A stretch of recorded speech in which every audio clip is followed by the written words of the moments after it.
आगे geometric mean पे बात कर लेते हैं। जैसे मान लीजिए इसमें x और f दोनों दे रखा है, तो अपने पास में जो फार्मूला है वो ये x1 की पावर f1, x2 की पावर f2। तो अगर इसके हिसाब से देखा है तो हमारे लिए ज्योमेट्रिक मीन जो होगा ना वो होगा 2 to the power 4 multiplied 4 to the power 3 multiplied 8 to the power 2 multiplied 16 to the power 1। सही है कि होल पावर में 1/n, 1/n में n क्या चीज़ थी, समेशन fi। समेशन fi माने अपन इन सबको जोड़ लें 4 3 2 1 को मतलब 10, तो यहाँ पे 1/10। अब आप इस पे देखिएगा ये लिख रखा है 2 to the power 4 है, ये 2 to the power 2 है, 4 का मतलब 2 to the power 2।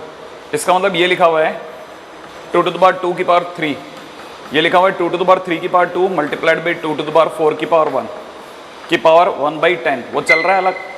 इसको अगर आप देखेंगे ये बन गया 2 to the power 4 into 2 to the power 6 into 2 to the power 6 into 2 to the power 4 की होल पावर 1/10। ओवरऑल अगर देखा जाए बेस सबका सेम है तो ऊपर की पावर ऐड हो जाएगी, 4 6 6 4 मिलकर के 20, तो हो जाएगा 2 to the power 20 इंटू 1/10 और ये कट के 2, इसका मतलब 2 to the power 2 माने 4। ये आंसर हो गया ज्योमेट्रिक मीन, राइट है। तो इसका geometric mean is equal to 4।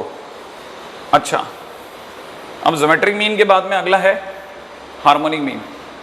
Harmonic mean के अंदर अगर बाय द वे फ्रीक्वेंसी नहीं दे रखी, सिंपल डेटा है, तो फार्मूला लगेगा n अपॉन में इतना।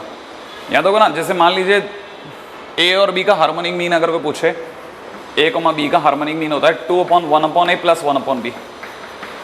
अच्छा, मान लो अगर abc हो जाए तो हार्मोनिक मीन होता है 3/1/a plus 1/b plus 1/c।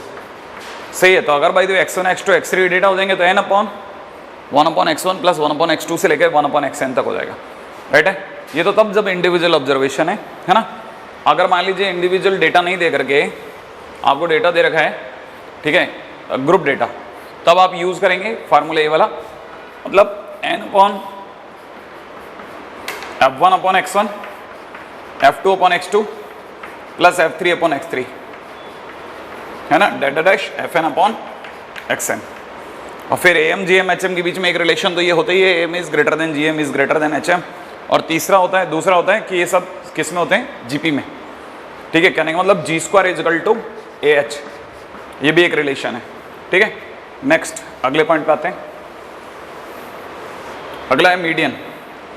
Median का मतलब है the middle class of the most central values. अगर बाय द वे हम लोग चीज़ों को असेंडिंग या डिसेंडिंग ऑर्डर में लगाते हैं तो जो सबसे बीच में जो डेटा आ रहा होता है वो मीडियन है, ठीक है। It is the middle most or the central value of the variate in the set of observations when observations are arranged in either ascending or the descending order of their magnitudes. It divides the arrange series into 2 parts, obviously, है ना, कि इधर वाले बड़े हैं इधर वाले छोटे हैं, बीच में ये है। अच्छा, median of the individual series. अगर by the way simple and odd दे रखा है, माने एक ऑड ऑब्जर्वेशन दे रखे हैं, ऑड नंबर ऑफ ऑब्जर्वेशन दे रखे हैं, तो n+1/2 टूथ जो भी ऑब्जर्वेशन होगी वो मीडियन होगी। इवन होने पर दोनों का सम बाई 2, माने n/2 plus n/2th observation plus में n/2 plus 1th observation divide by 2, है ना।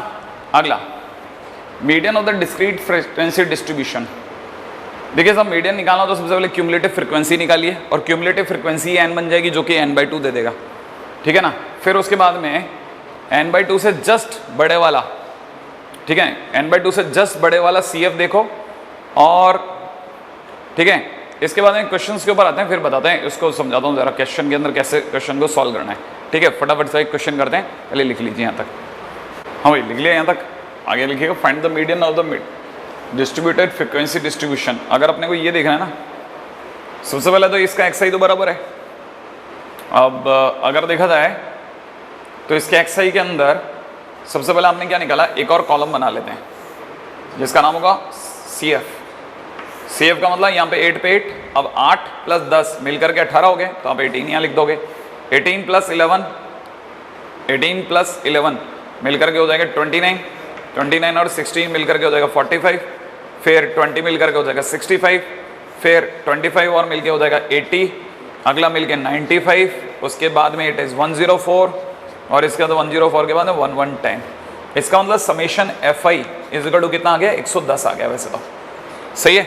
तो ये जो आपका क्यूमुलेटिव फ्रीक्वेंसी बनी, इससे आपका n इज इक्वल टू आ गया 110। तो इसका मतलब आपको निकालना चाहिए सबसे पहले n/2।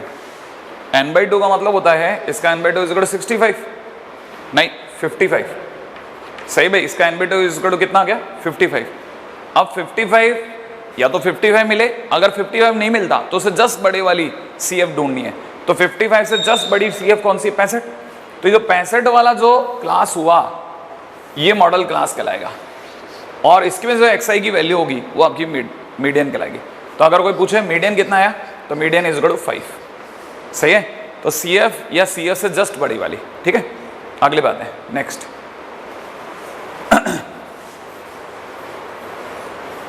हाँ जी साहब, median of the group data और द कॉन्टिन्यूस सीरीज है ना। अब ग्रुप डेटा माने अगर फ्रीक्वेंसी में दे रखा हो तो क्या करना है, फार्मूला लगता है L plus n/2 minus f upon f into H. L plus, ठीक है ना, कितना n/2 माइनस f, ठीक है, upon small f into H. यहाँ पे L क्या चीज़ है, लोअर लिमिट है ना, lower limit of the class. H क्या है, width of the class. n/2 तो अभी ये निकालना सीखा ही है। अच्छा, कैपिटल F की बात करी तो n/2 के सामने की CF है, वो f है, और उससे जस्ट अगली जो नीचे जो फ्रीक्वेंसी होगी दैट विल बी f। इसका मतलब समझाता हूँ आपको जरा। ठीक है, अब ये कैसे मीडियन निकालते हैं, इसमें इस फंडे में कैसे मीडियन निकालते हैं, मान लो जैसे ये दे दिया इसने, है ना। अब अगर ये दे दिया तो सबसे पहले आप पैरेलली एक CF और निकाल लो। ठीक है ना, क्यूमुलेटिव फ्रीक्वेंसी निकाल लेते हैं। यहाँ जाएगी 5, यहाँ जाएगी 9, यहाँ जाएगी 17, और ये 17 और 7 24। ठीक है ना, तो आपका समेशन FI बोले तो capital N is equal to आ गया 24। ठीक है, इसका मतलब आपको 24/2 सोचना है। 24/2 बोले तो 12। अब 12 या 12 से जस्ट बढ़ा, 12 से जस्ट बढ़ा बोले तो 17। तो 17 जो हो गया ये तो मीडियन क्लास हो गया अपने लिए, और इस मीडियन क्लास में जो सबसे लोअर है दैट इज L। ठीक है, तो L इज इक्वल टू कितना हो गया, L इज इक्वल टू हो गया 20। अब H माने 20 और 30 के बीच का गैप, क्लास के बीच का गैप। ठीक है ना, दैट इज 10। सही है, अब आपके पास में ये आ गया। अच्छा, जो इसकी खुद की CF है, ठीक है ना, इससे जस्ट पहले वाली जो CF है वो तो हो गई 9। तो मतलब CF माने कैपिटल F की वैल्यू हो गई 9। ठीक है, और स्मॉल f इसकी खुद की फ्रीक्वेंसी दैट इज 8। ठीक है, अब जरा दोबारा से देखिएगा, capital F the cumulative frequency of the class preceding to the median class. Median class से जस्ट पहले वाली की CF, और स्मॉल f क्या चीज़ है, frequency of the median class, है ना।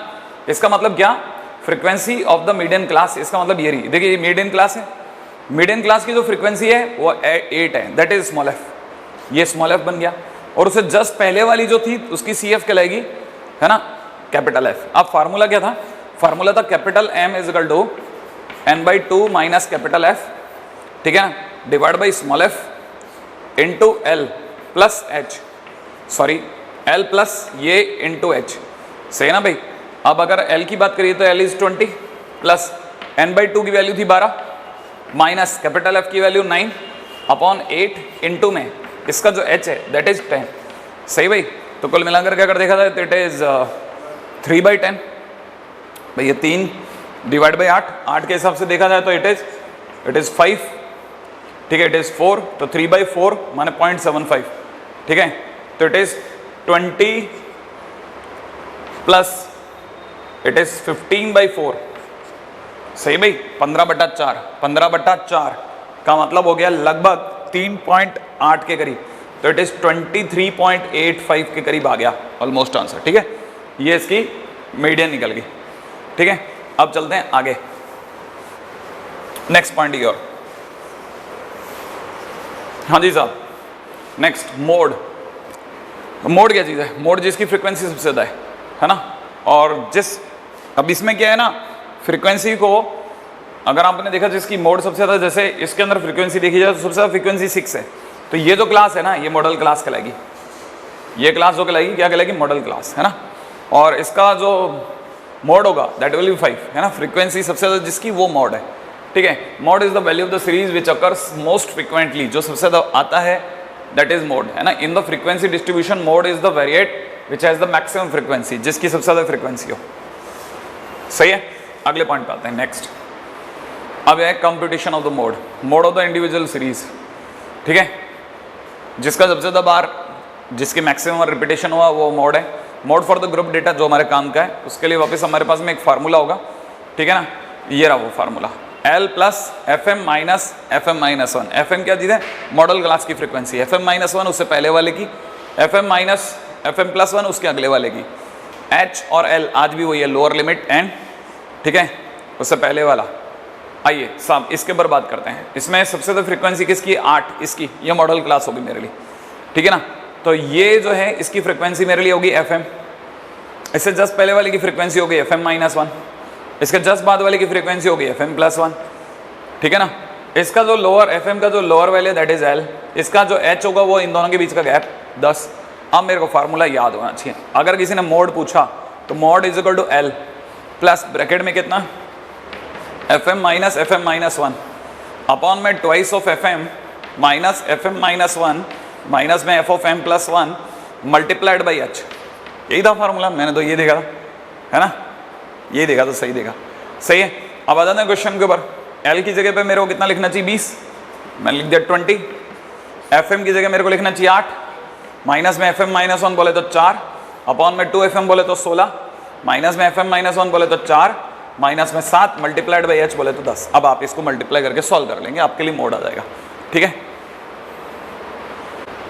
हाँ जी, चलें अगले पे। नेक्स्ट, अगर कॉपी हो गया तो हटा रहे हैं,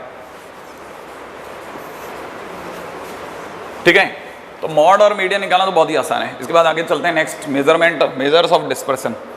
अब मेजर्स ऑफ डिस्पर्सन में, डिस्पर्सन का मतलब होता है कि जो सेंटर से कितना ज़्यादा दूर तक चला गया, कोई भी डेटा अपने सेंटर से कितनी ज़्यादा डिस्पर्स हुआ है, कितना ज़्यादा दूर तक चला गया, ठीक है। Dispersion is the statistical distribution of the measures of the deviation of its value about the average value.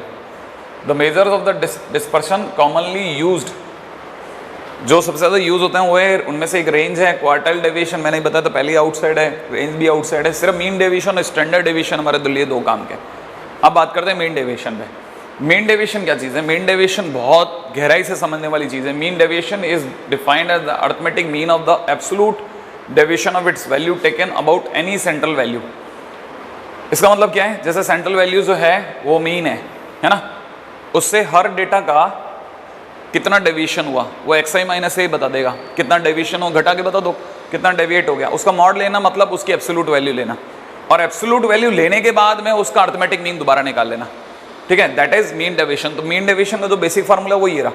अच्छा, यही चीज़, ठीक है, ये इसके बाद FI के लिए ये वाला फार्मूला है। तो हमारे पास में ध्यान रख लेना, मीन डेविएशन के हमारे पास में 2 फार्मूले हो गए। पहला फार्मूला हुआ 1/n समेशन के अंदर मॉडुलस ऑफ xi माइनस ए, ठीक है ना, और दूसरा फार्मूला 1/N समेशन के अंदर बस FI और ऐड हो गया, और बाकी सारी चीज़ें xi माइनस ए वगैरह सेम चलती रही साहब, ठीक है ना। हाँ, अब क्वेश्चन में आता है, फार्मूले याद होने चाहिए बस इसमें लपक के। क्यों? क्योंकि ये चैप्टर मैंने पहले ही बोला 45 मिनट से लेकर के और ज़्यादा से ज़्यादा 1-1.5 घंटे का चैप्टर है, ठीक है। ये तो हमारी साइड से 1-1.5 घंटे का, अगर आपने इस पर 2 घंटे 3 घंटे और मेहनत कर ली 100% इसका क्वेश्चन बन जाता है। आप पुराने पेपर्स लगा के रख लें, ठीक है, ताकि अपने को आइडिया रह जाए कि भाई पढ़ाना है अपने इतनी देर में 1 क्वेश्चन हो जाएगा। तो 4 नंबर मिल रहे हैं अपने को, बहुत आसानी से मिलने वाला चैप्टर है, ठीक है। तो 100% मतलब ये कि अगर आपने जेईई मेंस का टॉपिक लिए हैं तो मुझे ऐसा लगता है कि तकरीबन 12 नंबर के क्वेश्चन तो हर साल आते हैं, 16 भी हो जाते हैं कभी कभार।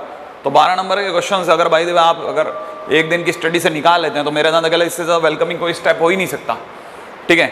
अच्छा, find the mean deviation of the median from the median. अच्छा, अब की बार इसने मीन जो दे रखा है वो मीडियन के नाम पे दे रखा है। तो सबसे पहले मीडियन के नाम पे तो देखिए साहब, इसको अरेंज करना पड़ेगा बढ़ते क्रम में, ठीक है साहब। 45 सबसे छोटू है, फिर 47 का ही नंबर है शायद, और 47 भी 2 बार है तो आप भी 2 बार ही लिखोगे। फिर कौन आया? फिर आया 49, फिर आया 50, फिर आएगा 53, फिर आएगा 59, फिर आएगा पहले 58 आया, फिर आया 59 और फिर आया 60। सही है। तो देखिए साहब 4 इधर है और 4 इधर है, इसका मतलब ये पार्टी जो है मीडियन बन गई। अब ये आपका मीडियन हो गया। अब आपको मीन डेविएशन निकालना है फ्रॉम द मीडियन, तो ये आपके लिए ए बन गया। सही है। एवरेज वैल्यू आपने ये ले ली। अब आप हर किसी से सेंट्रल वैल्यू से इसकी दूरी निकालो। तो 45 से 50 की दूरी 5 प्लस 47 की 50 से डिस्टेंस 3, इससे डिस्टेंस 3, इससे डिस्टेंस 1, 50 की 50 से खुद से दूरी 0, इससे इसकी डिस्टेंस 3, इसकी डिस्टेंस 8, उसकी डिस्टेंस 9, इसकी डिस्टेंस 10। आपने देखा गौर से, मैंने डिस्टेंस बोला ताकि क्या मैं एब्सोल्यूट लूँ ही नहीं, मेरा सीधे सीधे ऑटोमेटिकली पॉजिटिव आए। अब जब ये सब आ गया तो ये डिवाइड बाई कितने नंबर हैं वो गिन लो, दैट इज 9। तो that is your mean deviation, आपका आंसर आ जाएगा।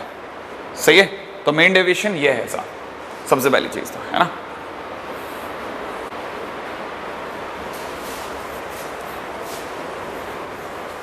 हाँ, अगला mean deviation of A discrete frequency distribution, ये दो हो ही गया है ना, बताया था अभी एफ आई का लेकर के।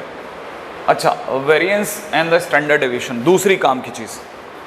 एक्चुअली मीन डेविएशन के बाद अपने को स्टैंडर्ड डेविएशन बढ़ना था, लेकिन एक वेरिएंस करके एक और पॉइंट है जो ज़्यादा महत्वपूर्ण है, उसके ऊपर बात करते हैं। वेरिएंस क्या है? Variance of the variate X is the arithmetic mean of the square. Arithmetic mean of the square माने स्क्वायर है, नीचे एन है, ठीक है, of all deviation. Arithmetic mean है तो समेशन भी होगा। अच्छा, of all deviation of X, X माने X I, from arithmetic mean of all observation. Arithmetic mean बोले तो एक्स बार, बस हो गया, खत्म हो गया, खत्म। ठीक है, एक्स आई माइनस एक्स बार के स्क्वायर का अर्थमेटिक मीन, ठीक है, और ये आपके लिए क्या बना? वेरिएंस। ये जो बन जाएगा तो जब आप इसे खोलेंगे ना तो you will find a very interesting fact that X आई का square divide by N minus में summation x I by N का होल स्क्वायर बन जाएगा। ये बहुत काम की चीज़ है जो आपको ध्यान रखनी है, ठीक है। ये वेरिएंस है। अब इसे वेरिएंस को सिग्मा स्क्वायर कहते हैं और एग्जैक्टली वही आया, देखिए, ठीक है, एक्स आई माइनस एक्स बार का स्क्वायर डिवाइड बाई एन, क्योंकि इसकी डेफिनेशन ये कह रही थी। ये जरूर मुझे याद था, एक्स आई का square by N minus x i minus n का होल स्क्वायर, जो कि ये इसी से आता है, ठीक है ना। अच्छा, अब ये तो इन्होंने इसके लिए दिया। इन केस अगर बाय द वे फ्रीक्वेंसी और ऐड हो जाए ना तो हम लोग कहते हैं उस केस में कि it is equivalent to summation of F I X आई का whole square divide by capital N minus में समेशन ऑफ, ठीक है, F I X I by N का होल स्क्वायर, ठीक है। इसे कुछ लोग एक्स बार भी कहते हैं, ठीक है। दूसरी काम की चीज़ है, मतलब बहुत काम के दो फार्मूले हैं, ठीक है, वेरिएंस को लेकर के। हम वेरिएंस क्यों निकालते हैं? क्योंकि जब वेरिएंस आ जाता है तो standard deviation is equal to में अंडर रूट में वेरिएंस ऑफ एक्स होता है। तो variance of x is nothing but the under root of variance of x. सही है, अब आगे चलते हैं। ये आप चाहे तो कॉपी करना तो आप कॉपी कर लें, ठीक है, ठीक है। आगे चलते हैं नेक्स्ट। चलिए अब अगले पॉइंट पे चलते हैं, बात करते हैं, ठीक है। Variance is the standard deviation of this. अच्छा, अब इसके क्वेश्चंस पे भी डालते हैं। इसके क्वेश्चंस में बात करिए, वेरिएंस निकालना है साहब, ठीक है, स्टैंडर्ड डेविएशन। तो सबसे पहले मीन निकालना पड़ता है।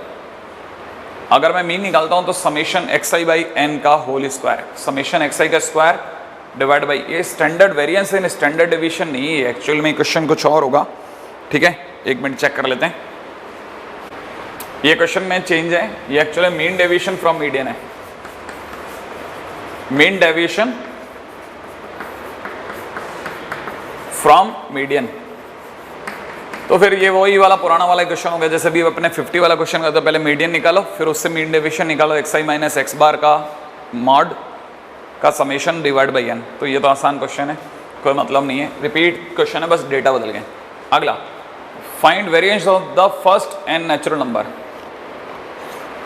अगर आपको याद हो तो वेरिएंस ऑफ एक्स का फॉर्मूला होता है समेशन में एक्स आई का square divide by N minus में summation x I by N का होल स्क्वायर।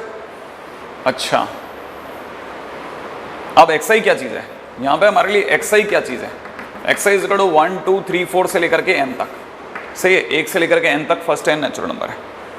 तो जब आप समेशन एक्स आई का स्क्वायर करेंगे तो समेशन एक्स आई का स्क्वायर का मतलब हो जाएगा 1 का स्क्वायर प्लस 2 का स्क्वायर से लेकर एन का स्क्वायर का सम। तो जैसे ही आप इसका हिसाब करोगे तो it will become n into n plus 1 into 2n plus 1 divide by 3n minus summation x I by n की जब करोगे बात तो ये होल स्क्वायर को तो कर देता हूँ बाहर, समेशन एक्स आई माने इन सब का sum n into n plus 1 by 2n, ये हो जाएगा। ये दोनों हटा दो, इधर से आप ये दोनों हटा दो।